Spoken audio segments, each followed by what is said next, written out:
So on our trip to IBM this summer, we were lucky to see one of the most inventive floors that they have. Their top floor has wonderful whiteboards everywhere that are movable. All the walls are whiteboards, and all of the employees work at a desk, but they're all in long rows and they face one another, and they really collaborate a lot, and they work together on different ideas. And you can see on the whiteboards how they've brainstormed things and they've worked on different projects together.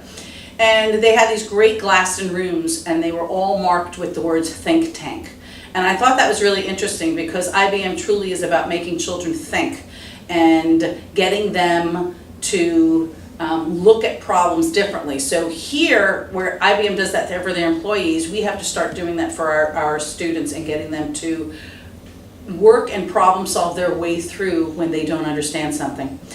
Because of that visit, I decided to create these bins where I have laminated sheets on every desk, and the students are able to work and help one another on something, or I'm able to ask for questions and have every child respond, allowing me to know who's on target and who needs some reinforcement. I also have my room set up in groups of 5 where I'm able to pull into the middle and work with the group. And because all of my furniture is on wheels, I'm able to push these desks together and they can collaborate here in the middle on an activity, or I can break them apart and put them into groups of 2 or 3 very easily.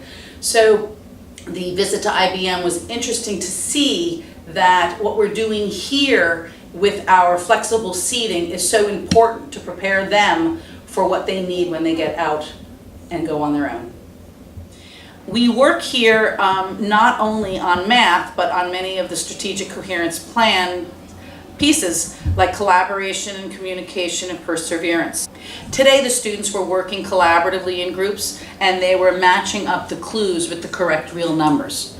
And as they talked about them and they built their vocabulary, they were helping one another learn what they needed to know on the definitions for each of these terms. I also am working on something on Go Formative this year, which you will see is a online program, and the children input their grades. What happens is I then can pull up the assignment and the children can see if they're all green or if they have some red spots. And our motto this year is Go Green. Doesn't matter how many red you start with, just go green. It's that perseverance and knowing that we're not going to all learn at the same time, that we're going to try to continue to grow and become stronger and better at our topic. We also have in our back of our classroom lots of pink boxes, and these are all just different puzzle boxes to allow the kids to use some of their critical thinking skills and their visual skills. And this allows them to, when they have downtime after maybe a quiz and they're waiting for something, or if they've finished an assignment, to not use their time on their Chromebook necessarily, but perhaps utilizing and stimulating their brain. I found that the IBM visit really opened my eyes to the need for all of these things that we do within the classroom. And it's not just the subject that you teach, but it's that perseverance that we're building into them, and that cooperation and collaboration in the room, and making sure that these children are ready for their life beyond Brewster.